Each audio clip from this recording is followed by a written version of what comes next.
ਸਤਿ ਸ੍ਰੀ ਅਕਾਲ ਜੀ। Enjoy stories channel ਵਿੱਚ ਤੁਹਾਡਾ ਸਵਾਗਤ ਹੈ। ਸ਼ੁਰੂ ਕਰਦੇ ਹਾਂ ਅੱਜ ਦੀ ਕਹਾਣੀ।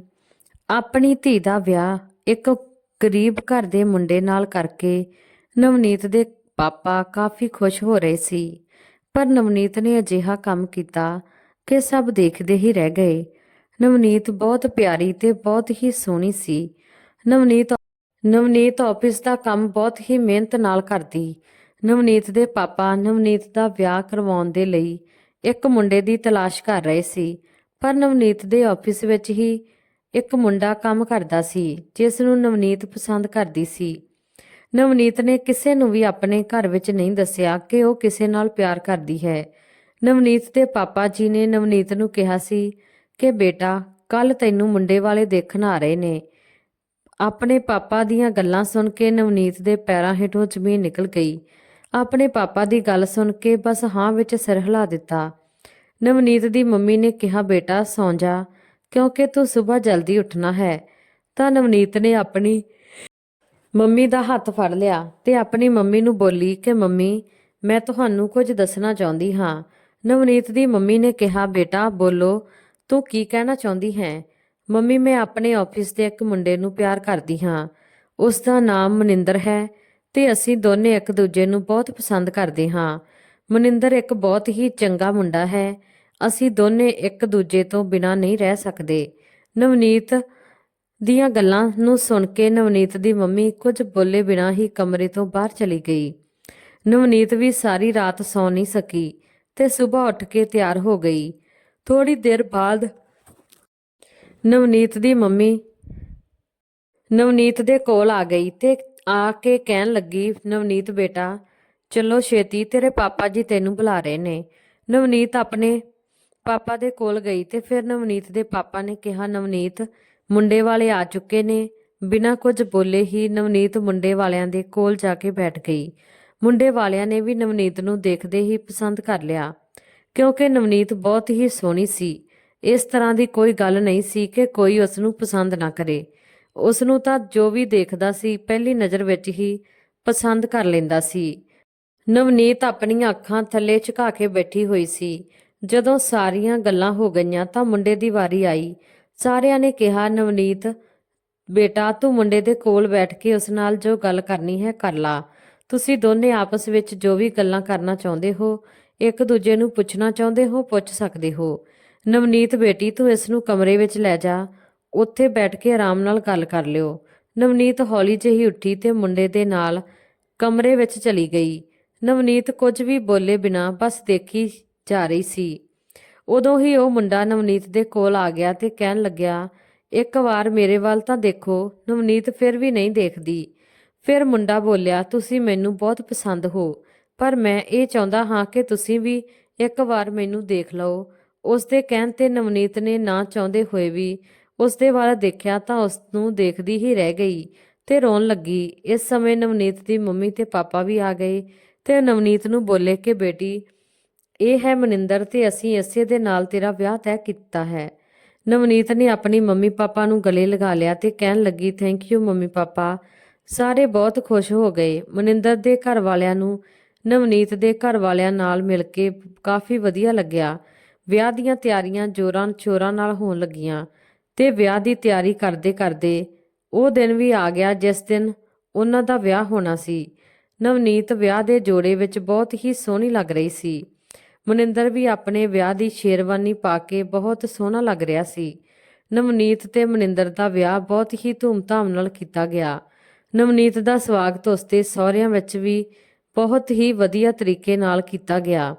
ਸਾਰੇ ਕਹਿਣ ਲੱਗੇ ਕਿ ਵਾਹ ਕੁੜੀ ਤਾਂ ਬਹੁਤ ਸੋਹਣੀ ਹੈ, ਵੱਡੇ ਘਰ ਤੋਂ ਆਈ ਹੈ, ਸੋਹਣੀ ਵੀ ਬਹੁਤ ਜ਼ਿਆਦਾ ਹੈ। ਵੱਡੇ ਘਰ ਤੋਂ ਆਉਣ ਕਾਰਨ ਘਰ ਦਾ ਕੋਈ ਵੀ ਕੰਮ ਕਰਨਾ ਨਹੀਂ ਸੀ ਆਉਂਦਾ ਕਿਉਂਕਿ ਉਸਨੇ ਆਪਣੇ ਘਰ ਵਿੱਚ ਕਦੇ ਕੋਈ ਕੰਮ ਨਹੀਂ ਸੀ ਕੀਤਾ। ਨਵਨੀਤ ਸਾਰਿਆਂ ਦੇ ਨਾਲ ਵਧੀਆ ਗੱਲਬਾਤ ਕਰਦੀ ਸੀ ਤੇ ਸਾਰਿਆਂ ਦੇ ਨਾਲ ਖੁਸ਼ ਰਹਿੰਦੀ ਸੀ। ਨਵਨੀਤ ਦੀ ਸੱਸ ਘਰ ਦੇ ਸਾਰੇ ਕੰਮ ਚੰਗੀ ਤਰ੍ਹਾਂ ਕਰ ਲੈਂਦੀ ਸੀ। ਨਵਨੀਤ ਵੀ ਥੋੜਾ ਬਹੁਤ ਕੰਮ ਆਪਣੀ ਸੱਸ ਦਾ ਨਾਲ ਹੱਥ ਵਟਾਉਂਦੀ ਸੀ, ਪਰ ਉਹ ਵੀ ਕੀ ਕਰਦੀ ਕਿਉਂਕਿ ਉਸਨੇ ਆਪਣੇ ਘਰ ਵਿੱਚ ਕਦੇ ਕੋਈ ਕੰਮ ਕੀਤਾ ਹੀ ਨਹੀਂ ਸੀ। ਜੇ ਉਸਦੀ ਸਹੁਰਿਆਂ ਵਿੱਚ ਕੋਈ ਆਉਂਦਾ ਤਾਂ ਨਵਨੀਤ ਦੀ ਸੱਸ ਮਹਿਮਾਨਾਂ ਦੇ ਲਈ ਚਾਹ ਨਾਸ਼ਤਾ ਤਿਆਰ ਕਰਦੀ, ਪਰ ਨਵਨੀਤ ਨੂੰ ਇਹ ਸਭ ਕੁਝ ਚੰਗਾ ਨਹੀਂ ਲੱਗਦਾ ਸੀ। ਉਹ ਚਾਹੁੰਦੀ ਸੀ ਕਿ ਉਸਦੀ ਸੱਸ ਵੀ ਉਸਦੀ ਮੰਮੀ ਦੀ ਤਰ੍ਹਾਂ ਮਹਿਮਾਨਾਂ ਦੇ ਨਾਲ ਬੈਠ ਕੇ ਗੱਲਾਂ ਕਰੇ, ਜਿਵੇਂ ਸਭ ਉਸਦੇ ਘਰ ਵਿੱਚ ਹੁੰਦਾ ਸੀ ਉਸੇ ਤਰ੍ਹਾਂ ਹੋਵੇ, ਤੇ ਉਹਨਾਂ ਨੂੰ ਰਸੋਈ ਵਿੱਚ ਜਾ ਕੇ ਚਾਹ ਵੀ ਨਾ ਬਣਾਉਣੀ ਪੈਂਦੀ। ਨਵਨੀਤ ਆਪਣੀ ਸੱਸ ਦੇ ਲਈ ਵੀ ਅਜਿਹਾ ਹੀ ਚਾਹੁੰਦੀ ਸੀ। ਨਵਨੀਤ ਆਪਣੀ ਸੱਸ ਦੇ ਲਈ ਬਹੁਤ ਸੋਚਦੀ ਸੀ। ਉਸ ਨੂੰ ਆਪਣੀ ਸੱਸ ਨੂੰ ਕੰਮ ਕਰਦੇ ਹੋਏ ਦੇਖ ਕੇ ਚੰਗਾ ਨਹੀਂ ਲੱਗਦਾ ਸੀ। ਬਹੁਤ ਸੋਚ ਵਿਚਾਰ ਕਰਨ ਤੋਂ ਬਾਅਦ ਉਸਨੇ ਮਨਿੰਦਰ ਨੂੰ ਕਿਹਾ ਕਿ ਆਪਾਂ ਘਰ ਵਿੱਚ ਕੰਮ ਵਾਲੀ ਰੱਖ ਲੈਂਦੇ ਹਾਂ, ਜਿਸ ਨਾਲ ਮੰਮੀ ਨੂੰ ਵੀ ਘਰ ਵਿੱਚ ਜ਼ਿਆਦਾ ਕੰਮ ਨਹੀਂ ਕਰਨਾ ਪਵੇਗਾ ਤੇ ਮੰਮੀ ਵੀ ਆਪਣੇ ਲਈ ਸਮਾਂ ਕੱਢ ਲਵੇਗੀ। ਮਨਿੰਦਰ ਨੇ ਕਿਹਾ, ਤੂੰ ਠੀਕ ਕਹਿੰਦੀ ਹੈ, ਕੰਮ ਵਿੱਚ ਲੱਗੀ ਰਹਿੰਦੀ ਹੈ। ਨਵਨੀਤ ਦੇ ਕਮਰੇ ਵਿੱਚ ਚਲੇ ਜਾਣ ਤੋਂ ਬਾਅਦ ਨਵਨੀਤ ਦੀ ਸੱਸ ਨਿਰਮਲ ਕੌਰ ਮਨਿੰਦਰ ਦੇ ਕੋਲ ਆ ਕੇ ਬੋਲੀ, ਬੇਟਾ ਕੀ ਹੋ ਰਿਹਾ ਹੈ? ਤਾਂ ਮਨਿੰਦਰ ਬੋਲਿਆ, ਮੰਮੀ ਮੈਂ ਹੁਣੇ ਤੁਹਾਡੇ ਕੋਲ ਹੀ ਆ ਰਿਹਾ ਸੀ, ਮੈਂ ਤੁਹਾਡੇ ਨਾਲ ਕੋਈ ਗੱਲ ਕਰਨੀ ਹੈ। ਨਿਰਮਲ ਜੀ ਬੋਲੀ, ਹਾਂ ਬੇਟਾ ਬੋਲ, ਤੂੰ ਮੇਰੇ ਨਾਲ ਕੀ ਗੱਲ ਕਰਨੀ ਹੈ? ਮੰਮੀ ਕਿਉਂ ਨਾ ਆਪਾਂ ਘਰ ਵਿੱਚ ਇੱਕ ਕੰਮ ਵਾਲੀ ਰੱਖ ਲਈਏ, ਜਿਸ ਨਾਲ ਤੁਹਾਨੂੰ ਕੰਮ ਵਿੱਚ ਮਦਦ ਮਿਲ ਜਾਵੇਗੀ ਤੇ ਤੁਹਾਨੂੰ ਥੋੜਾ ਆਰਾਮ ਵੀ ਮਿਲ ਜਾਵੇਗਾ। ਮਨਿੰਦਰ ਦੀਆਂ ਗੱਲਾਂ ਸੁਣ ਕੇ ਨਿਰਮਲ ਜੀ ਨੂੰ ਬਿਲਕੁਲ ਵੀ ਚੰਗਾ ਨਹੀਂ ਲੱਗਿਆ ਤੇ ਉਹ ਕੁਝ ਨਹੀਂ ਬੋਲੀ ਤੇ ਬਿਨਾਂ ਕੁਝ ਬੋਲੇ ਹੀ ਉੱਥੋਂ ਚਲੀ ਗਈ। ਤੇ ਅੰਦਰ ਹੀ ਅੰਦਰ ਨਿਰਮਲ ਜੀ ਗੁੱਸੇ ਵਿੱਚ ਆ ਗਈ ਤੇ ਕਹਿ ਰਹੀ ਸੀ ਕਿ ਇਹ ਸਭ ਨਵਦੀਪ ਨੇ ਹੀ ਮਨਿੰਦਰ ਨੂੰ ਕਿਹਾ ਹੋਵੇਗਾ ਕੰਮ ਵਾਲੀ ਰੱਖਣ ਦੇ ਲਈ। ਨਵਦੀਪ ਤੇ ਮਨਿੰਦਰ ਤਿਆਰ ਹੋ ਕੇ ਆਪਣੇ ਆਫਿਸ ਚਲੇ ਗਏ। ਰਾਤ ਨੂੰ ਜਦੋਂ ਸਾਰੇ ਇਕੱਠੇ ਬੈਠ ਕੇ ਖਾਣਾ ਖਾ ਰਹੇ ਸੀ, ਨਵਦੀਪ ਸਾਰਿਆਂ ਨੂੰ ਖਾਣਾ ਪਰੋਸ ਰਹੀ ਸੀ। ਮਨਿੰਦਰ ਨੇ ਦੁਬਾਰਾ ਆਪਣੀ ਮੰਮੀ ਨੂੰ ਪੁੱਛਿਆ, ਮੰਮੀ ਮੈਂ ਤੁਹਾਨੂੰ ਸਵੇਰ ਕੁਝ ਕਿਹਾ ਸੀ, ਤੁਸੀਂ ਕੁਝ ਨਹੀਂ ਦੱਸਿਆ ਮੈਨੂੰ। ਮਨਿੰਦਰ ਦੀ ਗੱਲ ਸੁਣ ਕੇ ਨਿਰਮਲ ਜੀ ਬੋਲੀ, ਨਹੀਂ ਬੇਟਾ, ਸਾਨੂੰ ਕੰਮ ਵਾਲੀ ਦੀ ਕੋਈ ਜ਼ਰੂਰਤ ਨਹੀਂ ਹੈ। ਘਰ ਵਿੱਚ ਅਸੀਂ ਦੋ ਤਾਂ ਜਾਣੀਆਂ ਹਾਂ ਕੰਮ ਕਰਨ ਦੇ ਲਈ, ਇੱਕ ਨਵਨੀਤ ਤੇ ਇੱਕ ਮੈਂ, ਤਾਂ ਫਿਰ ਕੰਮ ਵਾਲੀ ਰੱਖ ਕੇ ਕੀ ਕਰਨੀ ਹੈ? ਮਨਿੰਦਰ ਨੇ ਕਿਹਾ, ਮੰਮੀ ਮੈਂ ਤਾਂ ਇਸ ਲਈ ਕਹਿ ਰਿਹਾ ਸੀ ਕਿ ਤੁਸੀਂ ਪੂਰਾ ਦਿਨ ਕੰਮ ਵਿੱਚ ਲੱਗੇ ਰਹਿੰਦੇ ਹੋ, ਕੰਮ ਵਾਲੀ ਰੱਖਣ ਨਾਲ ਤੁਹਾਨੂੰ ਥੋੜਾ ਜਿਹਾ ਆਰਾਮ ਮਿਲ ਜਾਵੇਗਾ ਤੇ ਨਵਨੀਤ ਤਾਂ ਵੈਸੇ ਵੀ ਆਫਿਸ ਜਾਂਦੀ ਹੈ, ਉਹ ਤਾਂ ਘਰ ਵਿੱਚ ਪੂਰਾ ਦਿਨ ਨਹੀਂ ਰਹਿੰਦੀ ਤੇ ਉਸ ਨੂੰ ਤਾਂ ਕੰਮ ਵੀ ਇੰਨਾ ਕਰਨਾ ਨਹੀਂ ਆਉਂਦਾ, ਇਸ ਲਈ ਘਰ ਵਿੱਚ ਕੰਮ ਵਾਲੀ ਰੱਖਣੀ ਹੀ ਠੀਕ ਰਹੇਗੀ। ਮਨਿੰਦਰ ਦੀਆਂ ਗੱਲਾਂ ਦਾ ਨਿਰਮਲ ਜੀ ਨੇ ਕੋਈ ਜਵਾਬ ਨਹੀਂ ਦਿੱਤਾ ਤੇ ਚੁੱਪਚਾਪ ਖਾਣਾ ਖਾ ਕੇ ਉੱਥੋਂ ਚਲੀ ਗਈ। ਉਸ ਤੋਂ ਬਾਅਦ ਮਨਿੰਦਰ ਨੇ ਆਪਣੇ ਪਾਪਾ ਨੂੰ ਕਿਹਾ ਤਾਂ ਉਸਦੇ ਪਾਪਾ ਬੋਲੇ, ਬੇਟਾ ਅੱਜ ਤੂੰ ਕਹਿੰਦਾ ਹੈ ਤਾਂ ਰੱਖ ਲੈਂਦੇ ਹਾਂ, ਇਸ ਨਾਲ ਤੇਰੀ ਮਾਂ ਦੀ ਮਦਦ ਹੋ ਜਾਵੇਗੀ। ਇੰਨਾ ਕਹਿ ਕੇ ਉਹ ਵੀ ਖਾਣਾ ਖਾ ਕੇ ਚਲੇ ਗਏ। ਮਨਿੰਦਰ ਨੇ ਨਵਦੀਪ ਦਾ ਹੱਥ ਫੜਿਆ ਤੇ ਕਹਿਣ ਲੱਗਿਆ, ਨਵਨੀਤ ਤੂੰ ਪਰੇਸ਼ਾਨ ਨਾ ਹੋ, ਇੱਕ ਵਾਰ ਘਰ ਵਿੱਚ ਕੰਮ ਵਾਲੀ ਆ ਜਾਵੇਗੀ ਤਾਂ ਸਭ ਕੁਝ ਠੀਕ ਹੋ ਜਾਵੇਗਾ। ਨਵਨੀਤ ਬੋਲੀ, ਮੈਂ ਤਾਂ ਬਸ ਮੰਮੀ ਦੇ ਲਈ ਪਰੇਸ਼ਾਨ ਹੋ ਰਹੀ ਹਾਂ, ਮੈਨੂੰ ਨਹੀਂ ਪਤਾ ਕਿ ਮੰਮੀ ਕੀ ਸੋਚ ਰਹੀ ਹੈ ਤੇ ਉਹ ਕੰਮ ਵਾਲੀ ਕਿਉਂ ਨਹੀਂ ਰੱਖਣਾ ਚਾਹੁੰਦੀ। ਆਖਿਰ ਕੰਮ ਵਾਲੀ ਰੱਖਣ ਵਿੱਚ ਕੀ ਦਿੱਕਤ ਹੈ? ਅੱਜ ਕੱਲ ਤਾਂ ਮੰਮੀ ਮੇਰੇ ਨਾਲ ਵੀ ਚੰਗੀ ਤਰ੍ਹਾਂ ਗੱਲ ਨਹੀਂ ਕਰਦੀ, ਪਰ ਮੈਂ ਚਾਹੁੰਦੀ ਹਾਂ ਕਿ ਮੰਮੀ ਘਰ ਵਿੱਚ ਆਰਾਮ ਨਾਲ ਰਹੇ। ਸਵੇਰ ਦਰਵਾਜ਼ੇ ਦੀ ਘੰਟੀ ਵੱਜੀ। ਮਨਿੰਦਰ ਦਰਵਾਜ਼ੇ ਤੇ ਗਿਆ ਤੇ ਉਸਨੇ ਦੇਖਿਆ ਕਿ ਦਰਵਾਜ਼ੇ ਤੇ ਕੰਮ ਵਾਲੀ ਖੜੀ ਸੀ। ਕੰਮ ਵਾਲੀ ਨੂੰ ਦੇਖ ਕੇ ਉਸਨੇ ਆਪਣੀ ਮੰਮੀ ਨੂੰ ਆਵਾਜ਼ ਮਾਰੀ, ਮੰਮੀ ਕੰਮ ਵਾਲੀ ਆ ਗਈ ਹੈ। ਪਰ ਨਿਰਮਲ ਜੀ ਤਾਂ ਗੁੱਸੇ ਵਿੱਚ ਅੰਦਰ ਚਲੀ ਗਈ ਤੇ ਉਹ ਕੁਝ ਨਹੀਂ ਬੋਲੀ। ਆਪਣੀ ਸੱਸ ਨੂੰ ਇਸ ਤਰ੍ਹਾਂ ਦੇਖ ਕੇ ਨਵਨੀਤ ਪਰੇਸ਼ਾਨ ਹੋ ਗਈ। ਮਨਿੰਦਰ ਨੇ ਕੰਮ ਵਾਲੀ ਨੂੰ ਕਿਹਾ ਕਿ ਤੁਸੀਂ ਜਾ ਕੇ ਰਸੋਈ ਵਿੱਚ ਭਾਂਡਿਆਂ ਨੂੰ ਸਾਫ਼ ਕਰ ਦਿਓ, ਫਿਰ ਅੱਗੇ ਕੀ ਕੰਮ ਕਰਨਾ ਹੈ ਉਹ ਵੀ ਦੱਸਦੇ ਹਾਂ। ਕੰਮ ਵਾਲੀ ਕਹਿਣ ਲੱਗੀ, ਠੀਕ ਹੈ, ਮੈਂ ਰਸੋਈ ਵਿੱਚ ਭਾਂਡੇ ਧੋਣ ਚਲੀ ਜਾਂਦੀ ਹਾਂ। ਮਨਿੰਦਰ ਨੇ ਨਵਨੀਤ ਨੂੰ ਕਿਹਾ, ਨਵਨੀਤ ਇਸ ਤਰ੍ਹਾਂ ਕਿਵੇਂ ਕੰਮ ਚੱਲੇਗਾ? ਕੰਮ ਵਾਲੀ ਨੂੰ ਤਾਂ ਦੱਸਣਾ ਹੀ ਪਵੇਗਾ, ਤਾਂ ਹੀ ਤਾਂ ਉਹ ਘਰ ਵਿੱਚ ਕੰਮ ਕਰ ਸਕੇਗੀ। ਨਵਨੀਤ ਨੇ ਕਿਹਾ, ਠੀਕ ਹੈ, ਤਾਂ ਫਿਰ ਅੱਜ ਮੈਂ ਆਫਿਸ ਨਹੀਂ ਜਾਊਂਗੀ, ਅੱਜ ਮੈਂ ਇਸ ਦੇ ਨਾਲ ਘਰੇ ਰਹਿ ਕੇ ਘਰ ਦੇ ਸਾਰੇ ਕੰਮ ਕਰਵਾ ਦਿੰਦੀ ਹਾਂ। ਕੰਮ ਵਾਲੀ ਨੂੰ ਦੇਖ ਕੇ ਮੰਮੀ ਪਰੇਸ਼ਾਨ ਹੋ ਗਈ ਹੈ, ਅੱਜ ਤੁਸੀਂ ਆਫਿਸ ਚਲੇ ਜਾਓ, ਇਸ ਨੂੰ ਮੈਂ ਦੇਖ ਲਵਾਂਗੀ। ਤਾਂ ਨਿਰਮਲ ਕੌਰ ਰਸੋਈ ਵਿੱਚ ਆਈ ਤੇ ਨਾਸ਼ਤਾ ਬਣਾਉਣ ਲੱਗੀ ਤੇ ਨਾਸ਼ਤਾ ਬਣਾ ਕੇ ਫਿਰ ਤੋਂ ਆਪਣੇ ਕਮਰੇ ਵਿੱਚ ਚਲੀ ਗਈ। ਮਨਿੰਦਰ ਦੇ ਪਾਪਾ ਤੇ ਮਨਿੰਦਰ ਨੇ ਨਾਸ਼ਤਾ ਕੀਤਾ ਤੇ ਫਿਰ ਆਪਣੇ ਆਫਿਸ ਚਲੇ ਗਏ। ਇਧਰ ਨਾਸ਼ਤਾ ਲੈ ਕੇ ਆਪਣੀ ਸੱਸ ਦੇ ਕੋਲ ਨਵਨੀਤ ਗਈ ਤੇ ਕਿਹਾ, ਮੰਮੀ ਜੀ ਨਾਸ਼ਤਾ ਕਰ ਲਓ। ਨਿਰਮਲ ਜੀ ਨੇ ਕਿਹਾ, ਮੇਰਾ ਪੇਟ ਤਾਂ ਪਹਿਲਾਂ ਹੀ ਭਰਿਆ ਹੋਇਆ ਹੈ ਤੇ ਮੈਨੂੰ ਪਰੇਸ਼ਾਨ ਨਾ ਕਰ, ਮੈਨੂੰ ਭੁੱਖ ਨਹੀਂ ਹੈ। ਨਿਰਮਲ ਜੀ ਨੇ ਇੰਨਾ ਕਿਹਾ, ਫਿਰ ਵੀ ਨਵਨੀਤ ਉੱਥੇ ਹੀ ਖੜੀ ਰਹੀ, ਪਰ ਨਿਰਮਲ ਜੀ ਨੇ ਨਾਸ਼ਤਾ ਨਹੀਂ ਕੀਤਾ। ਕਾਫੀ ਦੇਰ ਤੱਕ ਖੜੀ ਰਹਿਣ ਤੋਂ ਬਾਅਦ ਨਵਨੀਤ ਨਾਸ਼ਤੇ ਦੀ ਪਲੇਟ ਲੈ ਕੇ ਰਸੋਈ ਵਿੱਚ ਆ ਗਈ। ਅੱਜ ਤਾਂ ਨਵਨੀਤ ਨੇ ਵੀ ਨਾਸ਼ਤਾ ਨਹੀਂ ਕੀਤਾ। ਨਵਨੀਤ ਨੂੰ ਜਿੰਨਾ ਸਮਝ ਵਿੱਚ ਆਇਆ, ਉਸਨੇ ਕੰਮ ਵਾਲੀ ਨੂੰ ਉਹਨਾਂ ਕੰਮ ਦੱਸ ਦਿੱਤਾ। ਕੰਮ ਵਾਲੀ ਸਾਰੇ ਕੰਮਾਂ ਨੂੰ ਕਰਕੇ ਚਲੀ ਗਈ। ਉਸ ਤੋਂ ਬਾਅਦ ਨਿਰਮਲ ਜੀ ਆਪਣੇ ਕਮਰੇ ਤੋਂ ਬਾਹਰ ਆਈ ਤੇ ਬਾਹਰ ਆ ਕੇ ਨਵਨੀਤ ਨੂੰ ਕਹਿਣ ਲੱਗੀ, ਨਵਨੀਤ ਦੱਸ ਕੀ ਬਣਾਉਣਾ ਹੈ, ਮੈਂ ਬਣਾ ਦਿੰਦੀ ਹਾਂ। ਨਵਨੀਤ ਨੇ ਕਿਹਾ, ਜੋ ਵੀ ਪਾਪਾ ਜੀ ਖਾਂਦੇ ਨੇ ਉਹੀ ਬਣਾ ਲਓ। ਨਿਰਮਲ ਜੀ ਖਾਣਾ ਬਣਾਉਣ ਰਸੋਈ ਵਿੱਚ ਚਲੀ ਗਈ। ਨਵਨੀਤ ਵੀ ਆਪਣੀ ਸੱਸ ਦੇ ਪਿੱਛੇ ਹੀ ਚਲੀ ਗਈ ਤੇ ਕਹਿਣ ਲੱਗੀ, ਮੰਮੀ ਜੀ ਮੈਨੂੰ ਵੀ ਦੱਸ ਦਿਓ, ਮੈਂ ਵੀ ਕੁਝ ਕਰਵਾ ਦਿੰਦੀ ਹਾਂ। ਤਾਂ ਉਸ ਦੀ ਸੱਸ ਕਹਿਣ ਲੱਗੀ, ਮੈਂ ਖੁਦ ਕਰ ਲਵਾਂਗੀ। ਇੰਨਾ ਸੁਣ ਕੇ ਨਵਨੀਤ ਉੱਥੋਂ ਚਲੀ ਗਈ ਤੇ ਜਾ ਕੇ ਆਪਣੇ ਸਹੁਰੇ ਨੂੰ ਕਹਿਣ ਲੱਗੀ, ਪਾਪਾ ਜੀ ਮੰਮੀ ਜੀ ਇੰਨੀ ਪਰੇਸ਼ਾਨ ਕਿਉਂ ਹੈ? ਮੇਰੇ ਨਾਲ ਵੀ ਠੀਕ ਤਰ੍ਹਾਂ ਨਾਲ ਗੱਲ ਨਹੀਂ ਕਰ ਰਹੀ ਤੇ ਨਾ ਹੀ ਉਹਨਾਂ ਨੇ ਨਾਸ਼ਤਾ ਕੀਤਾ ਹੈ। ਤਾਂ ਉਸ ਦਾ ਸਹੁਰਾ ਕਹਿਣ ਲੱਗਿਆ, ਕੋਈ ਗੱਲ ਨਹੀਂ ਬੇਟਾ, ਉਹ ਠੀਕ ਹੈ, ਤੂੰ ਚਿੰਤਾ ਨਾ ਕਰ, ਸਭ ਠੀਕ ਹੋ ਜਾਵੇਗਾ। ਤੇ ਤੂੰ ਦੱਸ ਕੇ ਨਾਸ਼ਤਾ ਕੀਤਾ ਕਿ ਨਹੀਂ? ਨਵਨੀਤ ਨੇ ਕਿਹਾ, ਹਾਂ ਪਾਪਾ ਮੈਂ ਨਾਸ਼ਤਾ ਕਰ ਲਿਆ ਹੈ। ਇਹਨਾਂ ਕਹਿ ਕੇ ਆਪਣੇ ਕਮਰੇ ਵਿੱਚ ਚਲੀ ਗਈ ਤੇ ਆਪਣੇ ਕਮਰੇ ਵਿੱਚ ਜਾ ਕੇ ਬੈਠ ਗਈ। ਉਸ ਨੂੰ ਜ਼ੋਰਾਂ ਦੀ ਭੁੱਖ ਲੱਗੀ ਸੀ। ਉਸਨੇ ਸੋਚਿਆ ਕਿ ਮੰਮੀ ਉਸ ਨੂੰ ਖਾਣੇ ਦੇ ਲਈ ਬੁਲਾਵੇਗੀ, ਪਰ ਅਜਿਹਾ ਕੁਝ ਵੀ ਨਹੀਂ ਹੋਇਆ। ਉਸਨੇ ਦੇਖਿਆ ਉਸਦੇ ਸੱਸ ਸਹੁਰਾ ਦੋਨੇ ਖਾਣਾ ਖਾ ਰਹੇ ਸੀ। ਤਾਂ ਉਸਦੇ ਸਹੁਰੇ ਨੇ ਨਵਨੀਤ ਨੂੰ ਆਵਾਜ਼ ਮਾਰੀ, ਨਵਨੀਤ ਬੇਟਾ ਆ ਜਾ, ਖਾਣਾ ਖਾ ਲਾ। ਨਵਨੀਤ ਆ ਗਈ ਤੇ ਬੋਲੀ, ਠੀਕ ਹੈ ਪਾਪਾ ਜੀ, ਹੁਣੇ ਖਾ ਲੈਂਦੀ ਹਾਂ। ਪਰ ਨਿਰਮਲ ਜੀ ਨੇ ਕੁਝ ਵੀ ਨਹੀਂ ਕਿਹਾ। ਦੋਨੇ ਖਾਣਾ ਖਾ ਕੇ ਆਪਣੇ ਕਮਰੇ ਵਿੱਚ ਚਲੇ ਗਏ। ਨਵਨੀਤ ਨੂੰ ਬਹੁਤ ਤੇਜ਼ ਭੁੱਖ ਲੱਗੀ ਸੀ, ਇਸ ਲਈ ਉਸਨੇ ਵੀ ਖਾਣਾ ਖਾ ਲਿਆ। ਸ਼ਾਮ ਨੂੰ ਜਦੋਂ ਮਨਿੰਦਰ ਆਇਆ ਤਾਂ ਉਸਨੇ ਦੇਖਿਆ ਕਿ ਉਸਦੀ ਮਾਂ ਅਜੇ ਵੀ ਗੁੱਸੇ ਵਿੱਚ ਹੈ। ਉਹ ਆਪਣੀ ਮਾਂ ਦੇ ਕੋਲ ਜਾ ਕੇ ਪੁੱਛਣ ਲੱਗਿਆ, ਅੱਛਾ ਮਾਂ ਦੱਸ, ਕੰਮ ਵਾਲੀ ਨਹੀਂ ਆਈ ਅੱਜ? ਕਿਹੋ ਜਿਹਾ ਕੰਮ ਕੀਤਾ ਜਾਂ ਫਿਰ ਕੰਮ ਚਲਾਊ ਹੀ ਕੀਤਾ? ਮੈਨੂੰ ਨਹੀਂ ਪਤਾ, ਜਿਸ ਨੇ ਉਸਦੇ ਨਾਲ ਕੰਮ ਕਰਵਾਇਆ ਹੈ ਉਸੇ ਨੂੰ ਪੁੱਛ ਲਾ। ਮਨਿੰਦਰ ਨੇ ਆਪਣੇ ਪਾਪਾ ਦੇ ਵੱਲ ਦੇਖਿਆ ਤਾਂ ਉਸਦੇ ਪਾਪਾ ਨੇ ਉਸ ਨੂੰ ਅੱਖਾਂ ਹੀ ਅੱਖਾਂ ਨਾਲ ਇਸ਼ਾਰਾ ਕਰਕੇ ਕਿਹਾ। ਉਸ ਨੂੰ ਆਪਣੇ ਕੋਲ ਬੁਲਾਇਆ ਤੇ ਮਨਿੰਦਰ ਨੂੰ ਕਹਿਣ ਲੱਗੇ, ਮਨਿੰਦਰ ਬੇਟਾ ਤੇਰੀ ਮਾਂ ਨੂੰ ਕੰਮ ਵਾਲੀ ਨਾ ਬਿਲਕੁਲ ਪਸੰਦ ਨਹੀਂ, ਕੰਮ ਵਾਲੀ ਦਾ ਕੰਮ ਬਿਲਕੁਲ ਵੀ ਪਸੰਦ ਨਹੀਂ ਆਉਂਦਾ।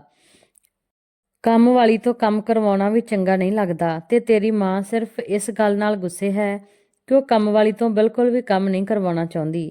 ਨਵਨੀਤ ਨੇ ਵੀ ਉਸਨੇ ਅੱਜ ਠੀਕ ਤਰ੍ਹਾਂ ਨਾਲ ਗੱਲ ਨਹੀਂ ਕੀਤੀ। ਮਨਿੰਦਰ ਨੇ ਕਿਹਾ, ਪਾਪਾ ਜੀ ਮੰਮੀ ਅਜਿਹਾ ਕਿਉਂ ਕਹਿ ਰਹੀ ਹੈ, ਕਿਉਂ ਕਰ ਰਹੀ ਹੈ?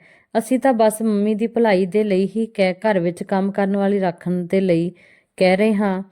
ਇਹਨਾਂ ਕਹਿ ਕੇ ਮਨਿੰਦਰ ਨਵਨੀਤ ਦੇ ਕੋਲ ਚਲਾ ਗਿਆ। ਮਨਿੰਦਰ ਦੇ ਪਾਪਾ ਨੇ ਮਨਿੰਦਰ ਦੀ ਮੰਮੀ ਨੂੰ ਕਿਹਾ, ਭਗਵਾਨੇ ਤੂੰ ਬੱਚਿਆਂ ਨੂੰ ਗੁੱਸੇ ਕਿਉਂ ਹੋ ਰਹੀ ਹੈ? ਬੱਚੇ ਤਾਂ ਤੈਨੂੰ ਬਸ ਥੋੜਾ ਜਿਹਾ ਆਰਾਮ ਦੇਣਾ ਚਾਹੁੰਦੇ ਨੇ, ਪਰ ਤੂੰ ਹੈ ਕਿ ਮੂੰਹ ਘੁਮਾ ਕੇ ਘੁੰਮ ਰਹੀ ਹੈ। ਇਹ ਕੋਈ ਚੰਗੀ ਗੱਲ ਨਹੀਂ ਹੈ। ਬੱਚੇ ਤਾਂ ਤੇਰੀ ਹੀ ਭਲਾਈ ਚਾਹੁੰਦੇ ਨੇ।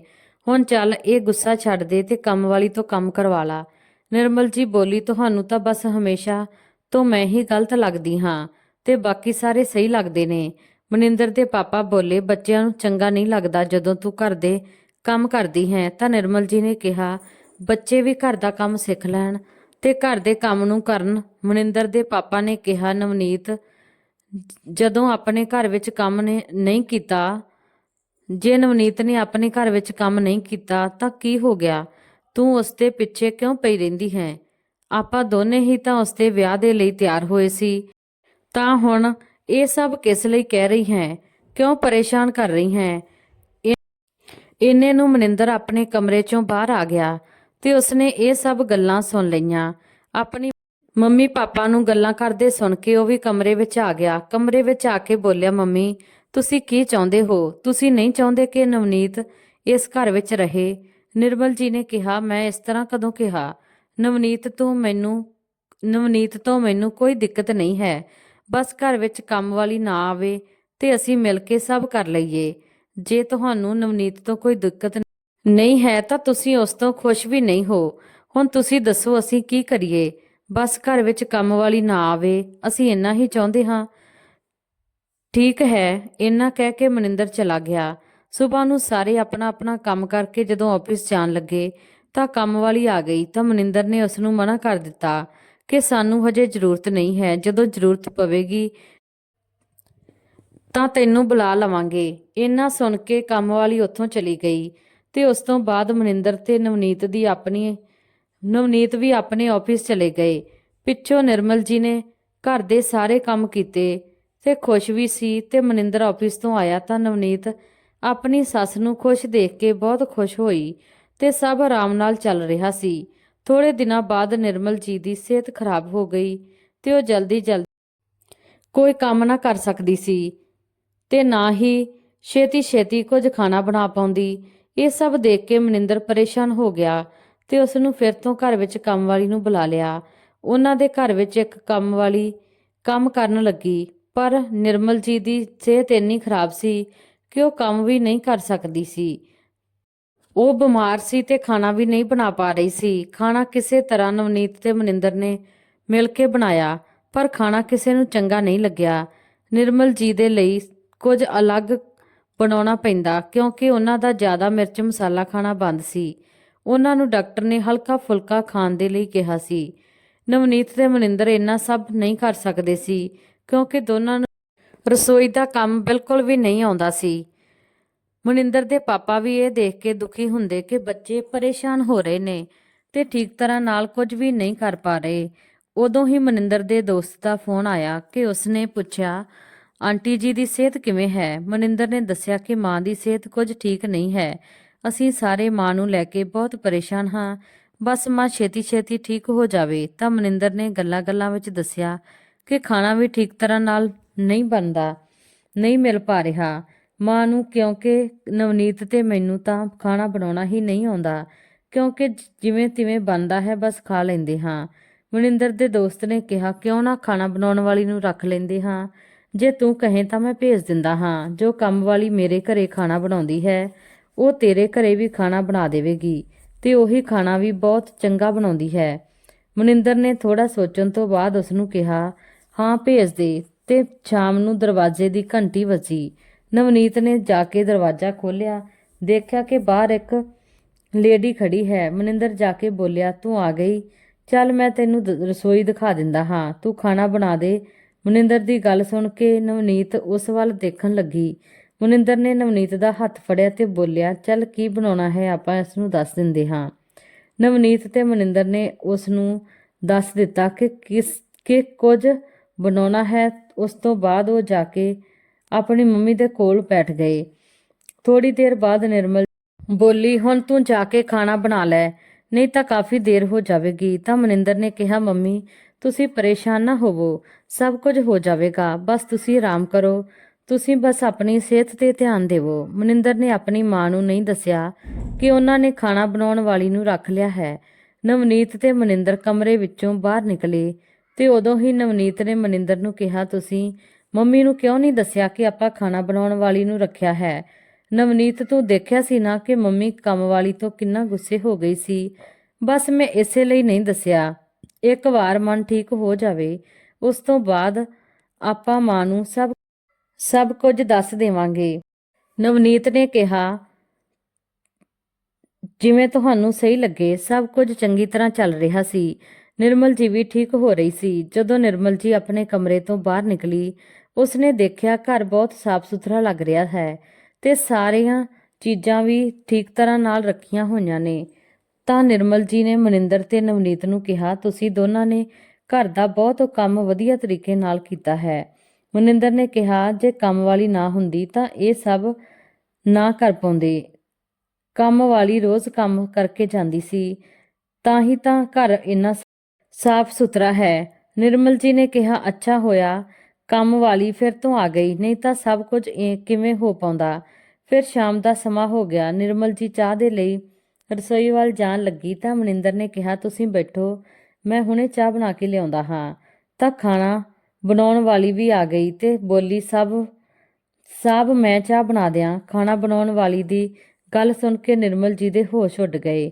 ਮਨਿੰਦਰ ਕਹਿਣ ਲੱਗਾ, ਸਾਰਿਆਂ ਦੇ ਲਈ ਚਾਹ ਬਣਾ ਦੇ। ਖਾਣਾ ਬਣਾਉਣ ਵਾਲੀ ਰਸੋਈ ਵਿੱਚ ਗਈ ਤਾਂ ਨਿਰਮਲ ਜੀ ਨੇ ਕਿਹਾ, ਇਹ ਸਭ ਕੀ ਚੱਲ ਰਿਹਾ ਹੈ? ਮੇਰੀ ਰਸੋਈ ਵਿੱਚ ਕੰਮ ਵਾਲੀ ਕਿਉਂ ਗਈ? ਮੈਨੂੰ ਦੱਸੋ, ਤੁਸੀਂ ਕੀ ਕਰ ਰਹੇ ਹੋ? ਤਾਂ ਮਨਿੰਦਰ ਨੇ ਕਿਹਾ, ਮਾਂ ਅਸੀਂ ਦੋਨੇ ਖਾਣਾ ਬਣਾਉਂਦੇ ਪਰ ਤੁਹਾਡੇ ਵਰਗਾ ਕੁਝ ਵੀ ਚੰਗਾ ਨਹੀਂ ਬਣਦਾ। ਇਸ ਲਈ ਅਸੀਂ ਕੰਮ ਵਾਲੀ ਨੂੰ ਹੀ ਰੱਖ ਲਿਆ ਤੇ ਮਾਂ ਸਭ ਦੇਖ ਠੀਕ ਹੈ। ਅੱਗੇ ਤੋਂ ਤੁਹਾਨੂੰ ਵੀ ਖਾਣਾ ਬਣਾਉਣਾ ਨਹੀਂ ਪਵੇਗਾ। ਇੰਨੇ ਵਿੱਚ ਨਿਰਮਲ ਜੀ ਬੋਲੀ, ਮੈਂ ਇਸ ਘਰ ਵਿੱਚ ਨਹੀਂ ਰਹਿ ਸਕਦੀ ਜਿੱਥੇ ਖਾਣਾ ਵੀ ਕੋਈ ਬਾਹਰ ਬਾਹਰ ਵਾਲੀ ਬਣਾ ਕੇ ਦੇਵੇ। ਇਹ ਕਹਿ ਕੇ ਉਹ ਘਰ ਤੋਂ ਬਾਹਰ ਜਾਣ ਲੱਗੀ ਤਾਂ ਨਵਨੀਤ ਤੇ ਮਨਿੰਦਰ ਸਭ ਨੇ ਕਿਹਾ, ਇਸ ਤਰ੍ਹਾਂ ਨਾ ਕਰੋ ਮਾਂ, ਅਸੀਂ ਤਾਂ ਇਹ ਸਭ ਇਸ ਲਈ ਕੀਤਾ ਹੈ ਕਿ ਸਭ ਕੁਝ ਠੀਕ ਹੋ ਜਾਵੇ। ਤਾਂ ਨਿਰਮਲ ਜੀ ਬੋਲੀ, ਮੈਨੂੰ ਕੁਝ ਠੀਕ ਨਹੀਂ ਲੱਗ ਰਿਹਾ। ਮੈਂ ਇਸ ਘਰ ਵਿੱਚ ਨਹੀਂ ਰਹਿ ਸਕਦੀ ਜਿੱਥੇ ਰੋਟੀ ਵੀ ਆਪਣੇ ਆਪ ਨਾ ਬਣਾਈ ਜਾ ਸਕੇ। ਬਹੁਤ ਕੋਸ਼ਿਸ਼ ਕਰਨ ਤੇ ਨਿਰਮਲ ਜੀ ਸ਼ਾਂਤ ਹੋਈ ਤੇ ਗੁੱਸੇ ਹੋ ਕੇ ਬੈਠ ਗਈ ਤੇ ਅੱਜ ਤਾਂ ਨਿਰਮਲ ਜੀ ਨੇ ਚਾਹ ਵੀ ਨਹੀਂ ਪੀਤੀ ਸੀ। ਮਨਿੰਦਰ ਨੇ ਕੰਮ ਵਾਲੀ ਨੂੰ ਕਿਹਾ, ਤੂੰ ਜਾ, ਅੱਜ ਖਾਣਾ ਅਸੀਂ ਆਪਣੇ ਹੱਥ ਨਾਲ ਬਣਾਵਾਂਗੇ।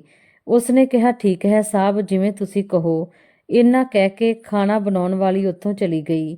ਫਿਰ ਮਨਿੰਦਰ ਤੇ ਨਵਨੀਤ ਦੋਨੇ ਖਾਣਾ ਬਣਾਉਣ ਲੱਗ ਗਏ, ਪਰ ਕੁਝ ਸਹੀ ਨਹੀਂ ਬਣਾ ਸਕੇ। ਇਸ ਤੇ ਨਿਰਮਲ ਜੀ ਕੁਝ ਵੀ ਨਹੀਂ ਬੋਲੀ ਤੇ ਚੁੱਪਚਾਪ ਖਾਣਾ ਖਾ ਲਿਆ ਤੇ ਆਪਣੇ ਕਮਰੇ ਵਿੱਚ ਚਲੀ ਗਈ।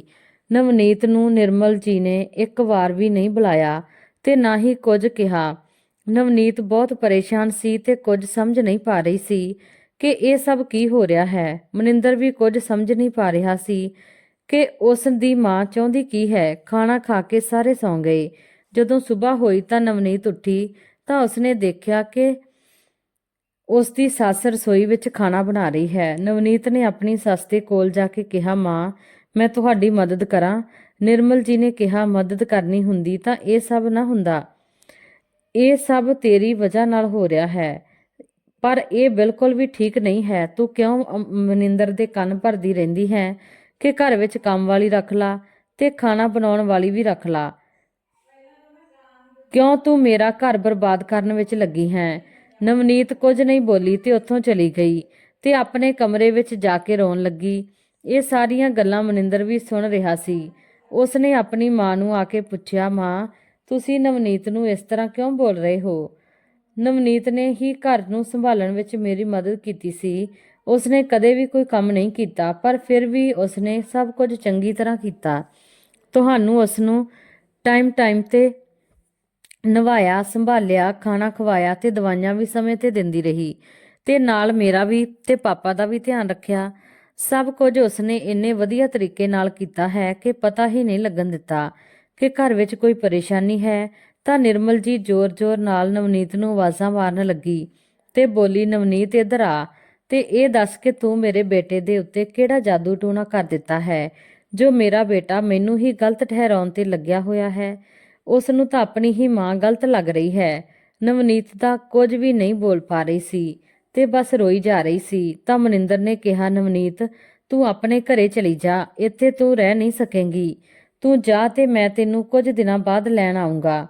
ਇਸ ਤੇ ਨਿਰਮਲ ਜੀ ਨੇ ਕੁਝ ਨਹੀਂ ਕਿਹਾ ਤੇ ਜਦੋਂ ਮਨਿੰਦਰ ਉੱਥੋਂ ਚਲਾ ਗਿਆ ਤਾਂ ਬੋਲੀ, ਤੂੰ ਜਾ ਆਪਣੇ ਘਰ ਵਿੱਚ ਤੇ ਆਰਾਮ ਨਾਲ ਰਹਿ ਤੇ ਮੇਰੇ ਘਰ ਨੂੰ ਨਰਕ ਨਾ ਬਣਾ। ਨਵਨੀਤ ਚੁੱਪਚਾਪ ਉੱਥੋਂ ਚਲੀ ਗਈ ਤੇ ਜਾ ਕੇ ਮਨਿੰਦਰ ਨੂੰ ਕਹਿਣ ਲੱਗੀ, ਮੈਂ ਨਹੀਂ ਜਾਣਾ ਆਪਣੇ ਘਰ, ਮੈਂ ਇੱਥੇ ਰਹੂੰਗੀ ਤੁਹਾਡੇ ਕੋਲ। ਮਨਿੰਦਰ ਕਹਿਣ ਲੱਗਾ ਕਿ ਨਹੀਂ, ਤੂੰ ਆਪਣੇ ਘਰੇ ਜਾ, ਕੁਝ ਦਿਨ ਤੈਨੂੰ ਵੀ ਵਧੀਆ ਲੱਗੇਗਾ।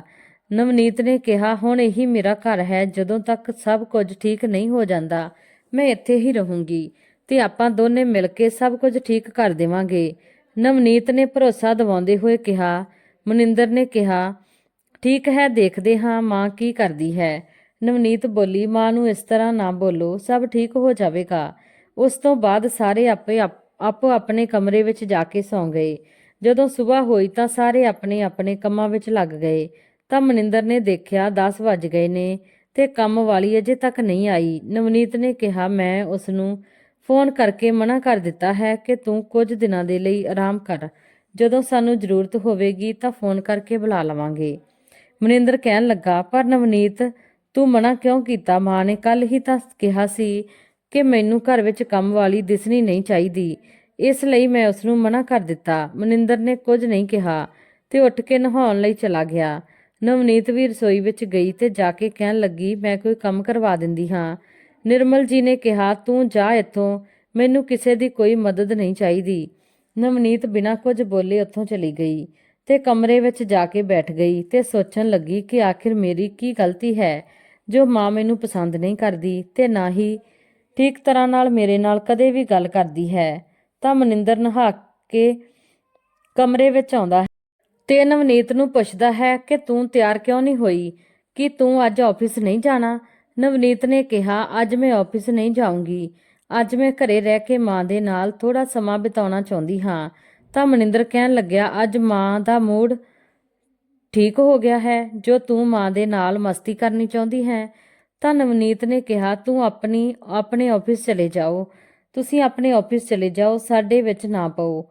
ਮਨਿੰਦਰ ਆਪਣੇ ਆਫਿਸ ਚਲਾ ਗਿਆ ਤੇ ਆਪਣੇ ਪਾਪਾ ਨੂੰ ਉਹਨਾਂ ਦੇ ਦੋਸਤ ਦੇ ਕੋਲ ਛੱਡ ਗਿਆ। ਉਸਦੇ ਪਾਪਾ ਨੂੰ ਵੀ ਆਪਣੇ ਦੋਸਤ ਤੋਂ ਕੋਈ ਕੰਮ ਸੀ, ਇਸ ਲਈ ਦੋਨੇ ਪਿਓ ਪੁੱਤ ਇਕੱਠੇ ਚਲੇ ਗਏ।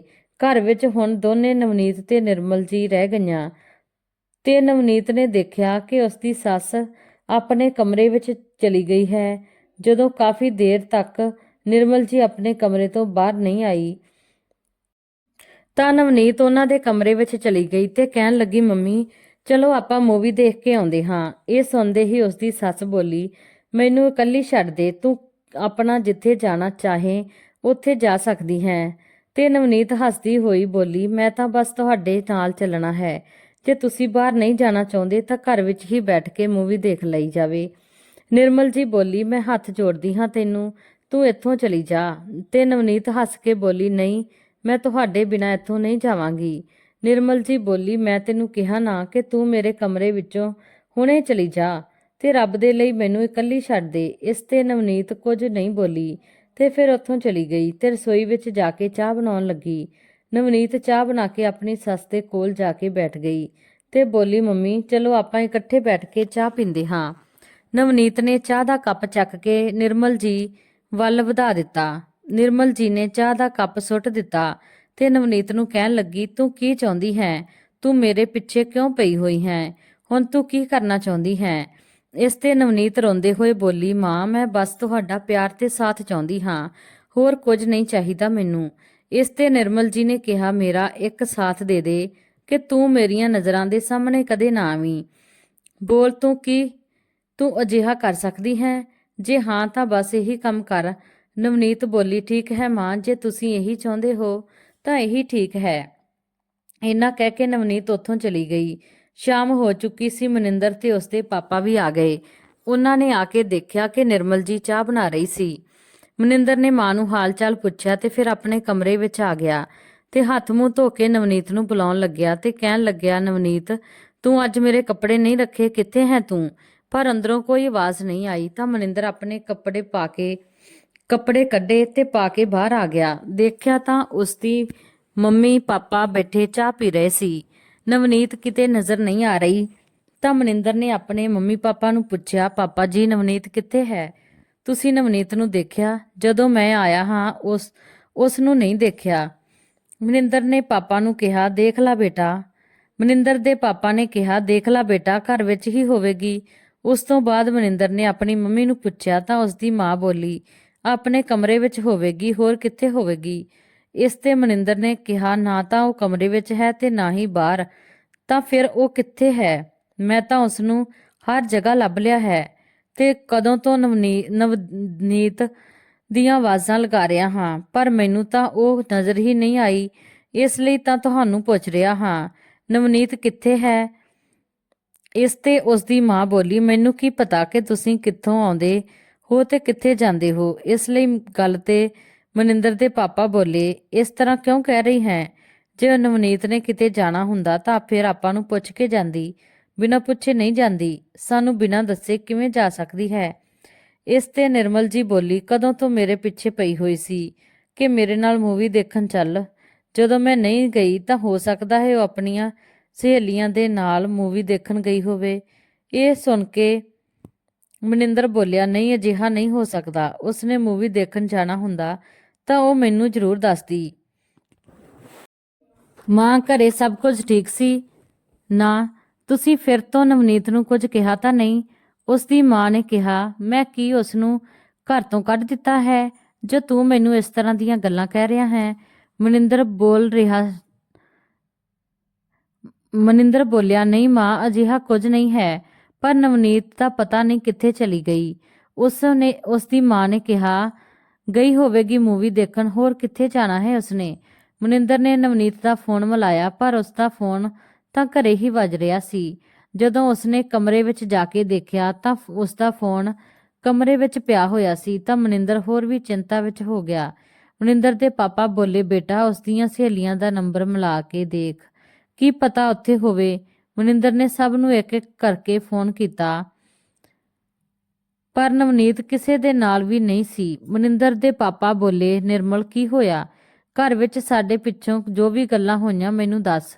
ਨਿਰਮਲ ਜੀ ਨੇ ਨਵਨੀਤ ਨੂੰ ਜੋ ਕੁਝ ਕਿਹਾ ਸੀ ਉਸਨੇ ਉਹ ਸਭ ਕੁਝ ਦੱਸ ਦਿੱਤਾ। ਆਪਣੀ ਮਾਂ ਦੀਆਂ ਸਾਰੀਆਂ ਗੱਲਾਂ ਸੁਣਨ ਤੋਂ ਬਾਅਦ ਮਨਿੰਦਰ ਰੋਣ ਲੱਗਿਆ। ਕਿਉਂ ਮਾਂ, ਤੁਸੀਂ ਨਵਨੀਤ ਨੂੰ ਇਸ ਤਰ੍ਹਾਂ ਕਿਉਂ ਕਿਹਾ? ਤੁਸੀਂ ਹੀ ਦੱਸੋ ਹੁਣ ਉਹ ਕਿੱਥੇ ਹੈ? ਹੁਣ ਮੈਂ ਉਸ ਨੂੰ ਕਿੱਥੇ ਲੱਭਾਂ? ਕਿੱਥੇ ਹੋਵੇਗੀ? ਆਪਣੇ ਘਰੇ ਗਈ ਹੋਵੇਗੀ, ਆਪਣੇ ਘਰੇ ਚਲੀ ਗਈ ਹੋਵੇਗੀ, ਉੱਥੇ ਪਤਾ ਕਰੋ। ਇੰਨਾ ਕਹਿੰਦੇ ਹੀ ਨਵਨੀਤ ਦੇ ਫੋਨ ਤੇ ਉਸਦੀ ਮਾਂ ਦਾ ਫੋਨ ਆ ਗਿਆ। ਮਨਿੰਦਰ ਨੇ ਜਦੋਂ ਫੋਨ ਚੱਕਿਆ ਤਾਂ ਨਵਨੀਤ ਦੀ ਮਾਂ ਨੇ ਨਵਨੀਤ ਨਾਲ ਗੱਲ ਕਰਨੀ ਚਾਹ ਰਹੀ ਸੀ, ਇਸ ਲਈ ਉਹਨਾਂ ਨੇ ਫੋਨ ਕੀਤਾ ਸੀ। ਮਨਿੰਦਰ ਨੇ ਇਹ ਗੱਲ ਕਹਿ ਕੇ ਫੋਨ ਕੱਟ ਦਿੱਤਾ ਕਿ ਨਵਨੀਤ ਅਜੇ ਕਿਸੇ ਜ਼ਰੂਰੀ ਕੰਮ ਵਿੱਚ ਹੈ, ਉਹ ਕੋਈ ਜ਼ਰੂਰੀ ਕੰਮ ਕਰ ਰਹੀ ਹੈ, ਜਦੋਂ ਉਹ ਫ੍ਰੀ ਹੋਵੇਗੀ ਤਾਂ ਤੁਹਾਡੇ ਨਾਲ ਗੱਲ ਕਰ ਲਵੇਗੀ। ਇਹ ਸੁਣ ਕੇ ਮਨਿੰਦਰ ਦੀ ਮੰਮੀ ਪਾਪਾ ਦੋਨੇ ਪਰੇਸ਼ਾਨ ਹੋ ਗਏ ਤੇ ਮਨਿੰਦਰ ਬਾਹਰ ਭੱਜਦੇ ਹੋਏ ਬੋਲਿਆ, ਮੈਂ ਬਾਹਰ ਜਾ ਕੇ ਦੇਖਦਾ ਹਾਂ ਤੇ ਤੁਸੀਂ ਆਸ-ਪਾਸ ਪਤਾ ਕਰ ਲਓ। ਨਵਨੀਤ ਦੀ ਸੱਸ ਬਾਹਰ ਆਂਢ ਗੁਆਂਢ ਵਿੱਚ ਪੁੱਛਣ ਲੱਗੀ ਪਰ ਕਿਸੇ ਨੂੰ ਵੀ ਨਵਨੀਤ ਦੇ ਬਾਰੇ ਕੁਝ ਵੀ ਪਤਾ ਨਹੀਂ ਸੀ। ਮਨਿੰਦਰ ਤੇ ਪਾਪਾ ਵੀ ਇੱਧਰ-ਉੱਧਰ ਲੱਭ ਕੇ ਪਰੇਸ਼ਾਨ ਹੋ ਰਹੇ ਸੀ। ਉਹਨਾਂ ਨੇ ਵੀ ਘਰੇ ਆ ਕੇ ਕਿਹਾ, ਜੇ ਨਵਨੀਤ ਘਰੇ ਵੀ ਨਹੀਂ ਹੈ, ਕਿਤੇ ਬਾਹਰ ਵੀ ਨਹੀਂ ਹੈ ਤਾਂ ਫਿਰ ਗਈ ਕਿੱਥੇ? ਮਨਿੰਦਰ ਦੇ ਪਾਪਾ ਨਿਰਮਲ ਜੀ ਤੇ ਕਾਫੀ ਗੁੱਸੇ ਹੋ ਰਹੇ ਸੀ ਤੇ ਕਹਿਣ ਲੱਗੇ, ਤੂੰ ਬਹੂ ਨੂੰ ਕੁਝ ਉਲਟਾ ਸਿੱਧਾ ਬੋਲ ਦਿੱਤਾ ਹੈ। ਪਰ ਨਿਰਮਲ ਜੀ ਬੋਲੀ, ਮੈਨੂੰ ਕੁਝ ਨਾ ਕਹੋ, ਮੈਂ ਕੁਝ ਨਹੀਂ ਕੀਤਾ। ਤਾਂ ਉੱਥੇ ਮਨਿੰਦਰ ਆ ਗਿਆ ਤੇ ਪੁੱਛਣ ਲੱਗਿਆ ਕਿ ਨਵਨੀਤ ਘਰੇ ਆ ਗਈ ਹੈ। ਤਾਂ ਮਨਿੰਦਰ ਦੇ ਪਾਪਾ ਨੇ ਨਾਂਹ ਵਿੱਚ ਆਪਣਾ ਸਿਰ ਹਿਲਾ ਦਿੱਤਾ। ਮਨਿੰਦਰ ਆਪਣੀ ਮਾਂ ਦੇ ਪੈਰਾਂ ਵਿੱਚ ਡਿੱਗ ਗਿਆ ਤੇ ਬੋਲਿਆ, ਮਾਂ ਦੱਸ ਤੁਸੀਂ ਕੀ ਕੀਤਾ ਹੈ ਮੇਰੀ ਨਵਨੀਤ ਦੇ ਨਾਲ? ਮਾਂ ਪਲੀਜ਼ ਮੈਨੂੰ ਦੱਸ ਦਿਓ, ਮੇਰੀ ਨਵਨੀਤ ਕਿੱਥੇ ਹੈ? ਤੁਸੀਂ ਉਸ ਨੂੰ ਕਿੱਥੇ ਭੇਜ ਦਿੱਤਾ? ਇਸ ਤੇ ਮਨਿੰਦਰ ਦੀ ਮਾਂ ਰੋਂਦੇ ਹੋਏ ਬੋਲੀ, ਬੇਟਾ ਮੈਨੂੰ ਕੁਝ ਵੀ ਨਹੀਂ ਪਤਾ, ਮੈਂ ਤਾਂ ਆਪਣੇ ਕਮਰੇ ਵਿੱਚ ਹੀ ਸੀ, ਉਹ ਕਿੱਥੇ ਗਈ ਮੈਨੂੰ ਕੁਝ ਨਹੀਂ ਪਤਾ। ਤਿੰਨੇ ਬਹੁਤ ਪਰੇਸ਼ਾਨ ਹੋ ਰਹੇ ਸੀ ਤੇ ਰੋ ਰਹੇ ਸੀ। ਤਾਂ ਮਨਿੰਦਰ ਦੇ ਪਾਪਾ ਬੋਲੇ, ਮਨਿੰਦਰ ਬੇਟਾ ਚੱਲ ਛੇਤੀ ਨਵਨੀਤ ਦੀ ਇੱਕ ਫੋਟੋ ਲੈ ਕੇ ਪੁਲਿਸ ਸਟੇਸ਼ਨ ਜਾ ਕੇ ਰਿਪੋਰਟ ਲਿਖਵਾ ਦਿੰਦੇ ਹਾਂ। ਪੁਲਿਸ ਸਟੇਸ਼ਨ ਜਾ ਕੇ ਉਹਨਾਂ ਨੇ ਪੁਲਿਸ ਨੂੰ ਸਾਰੀ ਗੱਲ ਦੱਸ ਦਿੱਤੀ ਕਿ ਘਰੇ ਕੀ ਹੋਇਆ ਸੀ। ਨਵਨੀਤ ਤੇ ਮਨਿੰਦਰ ਦੀ ਮਾਂ ਦੇ ਵਿੱਚ ਪੁਲਿਸ ਵਾਲਿਆਂ ਨੇ ਕਿਹਾ, ਤੁਸੀਂ ਪਰੇਸ਼ਾਨ ਨਾ ਹੋਵੋ, ਅਸੀਂ ਪਤਾ ਕਰਕੇ ਦੱਸਦੇ ਹਾਂ, ਤੁਸੀਂ ਘਰੇ ਚਲੇ ਜਾਓ, ਜਿਵੇਂ ਹੀ ਕੁਝ ਪਤਾ ਲੱਗੇਗਾ ਤੁਹਾਨੂੰ ਦੱਸ ਦੇਵਾਂਗੇ। ਮਨਿੰਦਰ ਘਰੇ ਜਾ ਕੇ ਇੰਤਜ਼ਾਰ ਕਰਨ ਲੱਗਿਆ ਕਿ ਨਵਨੀਤ ਦੀ ਕੋਈ ਖਬਰ ਮਿਲੇ। ਇੰਤਜ਼ਾਰ ਕਰਦੇ ਕਰਦੇ 3 ਦਿਨ ਲੰਘ ਗਏ ਪਰ ਨਵਨੀਤ ਦਾ ਕਿਤੇ ਪਤਾ ਨਹੀਂ ਸੀ। ਨਵਨੀਤ ਨੂੰ ਲੱਭਦੇ ਲੱਭਦੇ ਸਾਰੇ ਪਰੇਸ਼ਾਨ ਹੋ ਗਏ। ਤਾਂ ਨਵਨੀਤ ਦੀ ਮਾਂ ਦਾ ਫੋਨ ਆਇਆ। ਮਨਿੰਦਰ ਨੇ ਫੋਨ ਚੱਕਿਆ ਤੇ ਫੋਨ ਚੱਕ ਕੇ ਜ਼ੋਰ-ਜ਼ੋਰ ਨਾਲ ਰੋਣ ਲੱਗਿਆ ਕਿ ਮਾਂ ਨਵਨੀਤ ਕਿਤੇ ਨਹੀਂ ਮਿਲ ਰਹੀ। ਇਹ ਸੁਣਦੇ ਹੀ ਉਸਦੀ ਮਾਂ ਰੋਂਦੇ ਹੋਏ ਬੋਲੀ, ਬੇਟਾ ਤੂੰ ਕੀ ਕਹਿ ਰਿਹਾ ਹੈ? ਨਵਨੀਤ ਨੂੰ ਕੀ ਹੋਇਆ? ਨਵਨੀਤ ਕਿੱਥੇ ਹੈ? ਬੇਟਾ ਤੂੰ ਇਸ ਤਰ੍ਹਾਂ ਕਿਉਂ ਰੋ ਰਿਹਾ ਹੈ? ਤਾਂ ਮਨਿੰਦਰ ਬੋਲਿਆ, ਮਾਂ ਤੁਸੀਂ ਮੈਨੂੰ ਮਾਫ ਕਰ ਦਿਓ, ਮੈਂ ਤੁਹਾਡੀ ਬੇਟੀ ਦਾ ਖਿਆਲ ਨਹੀਂ ਰੱਖ ਸਕਿਆ, ਮੈਨੂੰ ਮਾਫ ਕਰ ਦਿਓ। ਇੰਨਾ ਕਹਿ ਕੇ ਮਨਿੰਦਰ ਨੇ ਨਵਨੀਤ ਦੀ ਮਾਂ ਨੂੰ ਆਪਣੇ ਘਰ ਦੀਆਂ ਸਾਰੀਆਂ ਗੱਲਾਂ ਦੱਸ ਦਿੱਤੀਆਂ। ਇਹ ਸਾਰੀਆਂ ਗੱਲਾਂ ਸੁਣ ਕੇ ਨਵਨੀਤ ਦੀ ਮਾਂ ਰੋਣ ਲੱਗੀ ਤੇ ਕਹਿਣ ਲੱਗੀ, ਨਵਨੀਤ ਨੇ ਕਦੇ ਕੁਝ ਨਹੀਂ ਦੱਸਿਆ ਇਸ ਦੇ ਬਾਰੇ ਵਿੱਚ। ਨਵਨੀਤ ਦੀ ਮਾਂ ਬੋਲੀ, ਬੇਟਾ ਮੇਰੀ ਬੇਟੀ ਕਿੱਥੇ ਹੈ? ਉਹ ਕਿੱਥੇ ਗਈ ਹੋਵੇਗੀ ਤੇ ਉਸ ਨੂੰ ਕੁਝ ਹੋਇਆ ਤਾਂ ਨਹੀਂ ਹੈ? ਇਸ ਤੇ ਮਨਿੰਦਰ ਬੋਲਿਆ, ਮਾਂ ਮੈਨੂੰ ਇਸ ਬਾਰੇ ਵਿੱਚ ਕੁਝ ਵੀ ਪਤਾ ਨਹੀਂ ਹੈ, ਮੈਨੂੰ ਨਹੀਂ ਪਤਾ ਕਿ ਨਵਨੀਤ ਇਸ ਸਮੇਂ ਕਿੱਥੇ ਹੈ ਤੇ ਕਿਸ ਹਾਲਤ ਵਿੱਚ ਹੈ। ਮਨਿੰਦਰ ਫੋਨ ਤੇ ਗੱਲ ਹੀ ਕਰ ਰਿਹਾ ਸੀ, ਉਦੋਂ ਹੀ ਪੁਲਿਸ ਆ ਗਈ। ਪੁਲਿਸ ਨੂੰ ਦੇਖ ਕੇ ਮਨਿੰਦਰ ਨੇ ਕਿਹਾ, ਮਾਂ ਮੈਂ ਤੁਹਾਨੂੰ ਥੋੜੀ ਦੇਰ ਬਾਅਦ ਫੋਨ ਕਰਦਾ ਹਾਂ। ਨਵਨੀਤ ਦੀ ਮਾਂ ਨੇ ਕਿਹਾ, ਬੇਟਾ ਮੈਂ ਤੇਰੇ ਫੋਨ ਦਾ ਇੰਤਜ਼ਾਰ ਕਰੂੰਗੀ, ਜਦੋਂ ਪੁਲਿਸ ਜਾਵੇਗੀ ਤਾਂ ਤੂੰ ਮੈਨੂੰ ਜ਼ਰੂਰ ਦੱਸ ਦੇਵੀਂ। ਮਨਿੰਦਰ ਕਹਿਣ ਲੱਗਾ, ਠੀਕ ਹੈ, ਮੈਂ ਤੁਹਾਨੂੰ ਬਾਅਦ ਵਿੱਚ ਫੋਨ ਕਰਦਾ ਹਾਂ। ਪੁਲਿਸ ਦੇ ਕੋਲ ਜਾ ਕੇ ਪੁੱਛਣ ਲੱਗਿਆ ਕਿ ਤੁਹਾਨੂੰ ਨਵਨੀਤ ਦੇ ਬਾਰੇ ਕੁਝ ਪਤਾ ਲੱਗਿਆ? ਸਾਨੂੰ ਤਾਂ ਕੁਝ ਪਤਾ ਨਹੀਂ ਲੱਗਿਆ, ਪਰ ਸਾਨੂੰ ਜਾਣਕਾਰੀ ਮਿਲੀ ਹੈ। ਪੁਲਿਸ ਕਹਿਣ ਲੱਗੀ, ਸਾਨੂੰ ਪਤਾ ਲੱਗਿਆ ਹੈ ਕਿ ਇਸ ਸ਼ਹਿਰ ਵਿੱਚ ਕੁਝ ਲੋਕਾਂ ਦਾ ਗਰੋਹ ਹੈ ਜੋ ਕੁੜੀਆਂ ਨੂੰ ਫੜ ਕੇ ਲੈ ਜਾਂਦੇ ਨੇ ਤੇ ਦੂਜੇ ਸ਼ਹਿਰ ਵਿੱਚ ਲਿਜਾ ਕੇ ਉਹਨਾਂ ਨੂੰ ਵੇਚ ਦਿੰਦੇ ਨੇ। ਇਹ ਸੁਣ ਕੇ ਨਿਰਮਲ ਜੀ ਜ਼ੋਰ-ਜ਼ੋਰ ਨਾਲ ਰੋਣ ਲੱਗੀ ਤੇ ਕਹਿਣ ਲੱਗੀ, ਮੇਰੀ ਨੂੰਹ ਨੂੰ ਕਿਤੋਂ ਲੱਭ ਕੇ ਲਿਆ ਦਿਓ, ਮੈਨੂੰ ਮੇਰੀ ਨੂੰਹ ਚਾਹੀਦੀ ਹੈ। ਮਨਿੰਦਰ ਵੀ ਬੋਲਿਆ, ਹਾਂ ਸਰ, ਦੱਸੋ ਤੁਸੀਂ ਕਿਵੇਂ ਪਤਾ ਲੱਗੇ ਕਿ ਮੇਰੀ ਨਵਨੀਤ ਉਹਨਾਂ ਦੇ ਕੋਲ ਹੈ? ਪੁਲਿਸ ਨੇ ਕਿਹਾ ਕਿ ਅਸੀਂ ਪੂਰਾ ਸ਼ਹਿਰ ਛਾਣ ਮਾਰਿਆ ਹੈ, ਪਰ ਸਾਨੂੰ ਨਵਨੀਤ ਦਾ ਕੋਈ ਪਤਾ ਨਹੀਂ ਲੱਗਿਆ। ਤਾਂ ਮਨਿੰਦਰ ਬੋਲਿਆ ਕਿ ਸਾਨੂੰ ਦੱਸੋ, ਅਸੀਂ ਹੁਣ ਕੀ ਕਰੀਏ? ਮੇਰੀ ਨਵਨੀਤ ਜਿੱਥੇ ਹੋਵੇਗੀ ਪਰੇਸ਼ਾਨ ਹੋਵੇਗੀ। ਪੁਲਿਸ ਨੇ ਕਿਹਾ, ਤੁਸੀਂ ਪਰੇਸ਼ਾਨ ਨਾ ਹੋਵੋ, ਅਸੀਂ ਪਤਾ ਲਗਾ ਰਹੇ ਹਾਂ ਕਿ ਜਿਵੇਂ ਹੀ ਕੁਝ ਪਤਾ ਲੱਗੇਗਾ ਤੁਹਾਨੂੰ ਦੱਸ ਦੇਵਾਂਗੇ। ਇੰਨਾ ਕਹਿ ਕੇ ਪੁਲਿਸ ਉੱਥੋਂ ਚਲੀ ਗਈ। ਤਾਂ ਨਿਰਮਲ ਜੀ ਬੋਲੀ, ਮੈਨੂੰ ਮਾਫ ਕਰ ਦੇ, ਜੇ ਮੈਂ ਉਸ ਨਾਲ ਠੀਕ ਤਰ੍ਹਾਂ ਨਾਲ ਗੱਲ ਕਰ ਲਈ ਹੁੰਦੀ ਤਾਂ ਅੱਜ ਇਹ ਦਿਨ ਨਾ ਦੇਖਣਾ ਪੈਂਦਾ। ਇਸ ਤੇ ਮਨਿੰਦਰ ਬੋਲਿਆ, ਮਾਂ ਹੁਣ ਇਸ ਗੱਲ ਦਾ ਕੀ ਫਾਇਦਾ? ਜੋ ਹੋਣਾ ਸੀ ਉਹ ਤਾਂ ਹੋ ਹੀ ਗਿਆ। ਬਸ ਮੈਂ ਤਾਂ ਰੱਬ ਨੂੰ ਅਰਦਾਸ ਕਰਦਾ ਹਾਂ ਕਿ ਮੇਰੀ ਨਵਨੀਤ ਜਿੱਥੇ ਹੋਵੇ ਬਸ ਠੀਕ ਹੋਵੇ। ਮਨਿੰਦਰ ਨੇ ਨਵਨੀਤ ਦੀ ਮੰਮੀ ਨੂੰ ਫੋਨ ਕਰਕੇ ਦੱਸਿਆ ਕਿ ਪੁਲਿਸ ਨੇ ਕੀ ਕਿਹਾ ਹੈ। ਨਵਨੀਤ ਦੀ ਮੰਮੀ ਇਹ ਸਭ ਸੁਣ ਕੇ ਰੋਣ ਲੱਗੀ ਕਿ ਮੇਰੀ ਬੱਚੀ ਕਿੱਥੇ ਹੈ ਤੂੰ?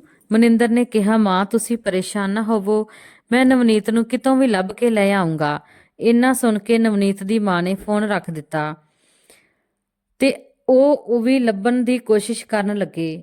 ਉਧਰ ਮਨਿੰਦਰ ਬਾਹਰ ਜਾ ਕੇ ਪਤਾ ਕਰਨ ਲੱਗਿਆ ਕਿ ਗਰੋਹ ਕਿੱਥੋਂ ਤੋਂ ਕਿੱਥੋਂ ਤੱਕ ਚੱਲਦਾ ਹੈ ਤੇ ਇਹ ਕੰਮ ਕੌਣ ਕਰਦਾ ਹੈ। ਮਨਿੰਦਰ ਦਿਨ ਰਾਤ ਦੀ ਕੋਸ਼ਿਸ਼ ਕਰਨ ਤੇ ਉਸ ਨੂੰ ਇੱਕ ਆਦਮੀ ਮਿਲਿਆ ਜੋ ਉਹਨਾਂ ਲੋਕਾਂ ਦੇ ਬਾਰੇ ਜਾਣਦਾ ਸੀ।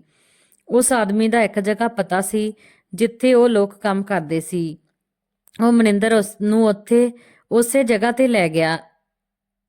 ਉਹ ਜਗ੍ਹਾ, ਪਰ ਇੱਥੇ ਤੁਹਾਨੂੰ ਇਕੱਲੇ ਹੀ ਜਾਣਾ ਪਵੇਗਾ। ਇਸ ਦੇ ਅੱਗੇ ਮੈਂ ਤੁਹਾਡੇ ਨਾਲ ਨਹੀਂ ਚੱਲ ਸਕਦਾ। ਪਰ ਇਸ ਤੇ ਮਨਿੰਦਰ ਨੇ ਉਸ ਦਾ ਧੰਨਵਾਦ ਕੀਤਾ ਤੇ ਕਹਿਣ ਲੱਗਿਆ, ਕੋਈ ਗੱਲ ਨਹੀਂ, ਤੁਸੀਂ ਮੈਨੂੰ ਇੰਨੀ ਜਾਣਕਾਰੀ ਦਿੱਤੀ, ਇਹੀ ਮੇਰੇ ਲਈ ਬਹੁਤ ਵੱਡੀ ਗੱਲ ਹੈ। ਜੇ ਤੁਸੀਂ ਨਾ ਹੁੰਦੇ ਤਾਂ ਸ਼ਾਇਦ ਮੈਨੂੰ ਇਸ ਜਗ੍ਹਾ ਦਾ ਪਤਾ ਵੀ ਨਾ ਲੱਗਦਾ। ਇਸ ਤੇ ਉਸ ਆਦਮੀ ਨੇ ਕਿਹਾ, ਰੱਬ ਕਰੇ ਕਿ ਤੇਰਾ ਕੰਮ ਬਣ ਜਾਵੇ ਤਾਂ ਮੈਨੂੰ ਧੰਨਵਾਦ ਕਰੀ। ਇਸ ਤੇ ਮਨਿੰਦਰ ਉੱਥੋਂ ਚਲਾ ਗਿਆ ਤੇ ਹੌਲੀ-ਹੌਲੀ ਜਾ ਕੇ ਦੇਖਣ ਲੱਗਿਆ। ਮਨਿੰਦਰ ਨੇ ਦੇਖਿਆ ਕਿ ਉੱਥੇ ਇੱਕ ਕਮਰਾ ਹੈ ਜਿਸ ਵਿੱਚ ਬਹੁਤ ਸਾਰੀਆਂ ਕੁੜੀਆਂ ਬੈਠੀਆਂ ਨੇ। ਮਨਿੰਦਰ ਉੱਥੇ ਬੈਠੀਆਂ ਕੁੜੀਆਂ ਵਿੱਚ ਨਵਨੀਤ ਨੂੰ ਲੱਭਣ ਲੱਗਿਆ, ਪਰ ਨਵਨੀਤ ਉੱਥੇ ਨਜ਼ਰ ਨਹੀਂ ਆ ਰਹੀ ਸੀ। ਫਿਰ ਮਨਿੰਦਰ ਉੱਥੇ ਨਵਨੀਤ ਨਵਨੀਤ ਕਹਿ ਕੇ ਬੁਲਾਉਣ ਲੱਗਿਆ। ਉੱਥੋਂ ਇੱਕ ਆਦਮੀ ਨੇ ਉਸ ਦੀ ਆਵਾਜ਼ ਸੁਣ ਲਈ ਤੇ ਆਪਣੇ ਆਦਮੀਆਂ ਨੂੰ ਕਹਿ ਕੇ ਮਨਿੰਦਰ ਨੂੰ ਫੜ ਲਿਆ। ਤਾਂ ਮਨਿੰਦਰ ਜ਼ੋਰ ਨਾਲ ਨਵਨੀਤ ਨਵਨੀਤ ਕਹਿ ਕੇ ਬੁਲਾਉਣ ਲੱਗਿਆ, ਪਰ ਨਵਨੀਤ ਨੂੰ ਕੋਈ ਵੀ ਆਵਾਜ਼ ਨਹੀਂ ਆਈ। ਉਹਨਾਂ ਆਦਮੀਆਂ ਨੇ ਮਨਿੰਦਰ ਨੂੰ ਬਹੁਤ ਮਾਰਿਆ। ਬਹੁਤ ਮਾਰ ਖਾਣ ਤੋਂ ਬਾਅਦ ਮਨਿੰਦਰ ਬੇਹੋਸ਼ ਹੋ ਗਿਆ। ਬੇਹੋਸ਼ ਹੋਣ ਦੀ ਵਜ੍ਹਾ ਨਾਲ ਉਹਨਾਂ ਨੇ ਮਨਿੰਦਰ ਨੂੰ ਦੂਰ ਜਾ ਕੇ ਸੁੱਟ ਦਿੱਤਾ ਤਾਂ ਕਿ ਕਿਸੇ ਨੂੰ ਕੁਝ ਵੀ ਪਤਾ ਨਾ ਲੱਗੇ। ਕਾਫੀ ਰਾਤ ਹੋ ਗਈ ਸੀ ਤੇ ਮਨਿੰਦਰ ਦਾ ਕੁਝ ਵੀ ਪਤਾ ਨਹੀਂ ਲੱਗ ਰਿਹਾ ਸੀ। ਮਨਿੰਦਰ ਤੇ ਪਾਪਾ ਮਨਿੰਦਰ ਦੀ ਮੰਮੀ ਦੇ ਕੋਲ ਜਾ ਕੇ ਪੁੱਛਣ ਲੱਗੇ, ਮਨਿੰਦਰ ਕਿੱਥੇ ਹੈ? ਕਿ ਮਨਿੰਦਰ ਕੁਝ ਕਹਿ ਕੇ ਗਿਆ ਹੈ? ਤਾਂ ਨਿਰਮਲ ਜੀ ਨੇ ਕਿਹਾ, ਨਹੀਂ, ਮੈਨੂੰ ਤਾਂ ਕੁਝ ਨਹੀਂ ਦੱਸਿਆ, ਮੈਨੂੰ ਤਾਂ ਬਸ ਇਹੀ ਕਿਹਾ ਸੀ ਕਿ ਮੈਂ ਥੋੜੀ ਦੇਰ ਵਿੱਚ ਆ ਰਿਹਾ ਹਾਂ। ਹੁਣ ਤਾਂ ਉਸਦੇ ਮੰਮੀ ਪਾਪਾ ਦੋਨੇ ਬਹੁਤ ਪਰੇਸ਼ਾਨ ਹੋ ਰਹੇ ਸੀ। ਰਾਤ ਦੇ 10 ਵੱਜ ਰਹੇ ਸੀ, ਪਰ ਮਨਿੰਦਰ ਤਾਂ ਅਜੇ ਤੱਕ ਕੁਝ ਵੀ ਪਤਾ ਨਹੀਂ ਸੀ ਲੱਗਿਆ। ਮਨਿੰਦਰ ਦੇ ਪਾਪਾ ਨੇ ਪੁਲਿਸ ਵਿੱਚ ਫੋਨ ਕਰਕੇ ਉਹਨਾਂ ਨੂੰ ਸਾਰੀ ਗੱਲ ਦੱਸੀ। ਇਸ ਤੇ ਪੁਲਿਸ ਨੇ ਕਿਹਾ, ਮਨਿੰਦਰ ਸਵੇਰ ਤੋਂ ਘਰੇ ਨਹੀਂ ਹੈ ਤੇ ਤੁਸੀਂ ਸਾਨੂੰ ਹੁਣ ਦੱਸ ਰਹੇ ਹੋ?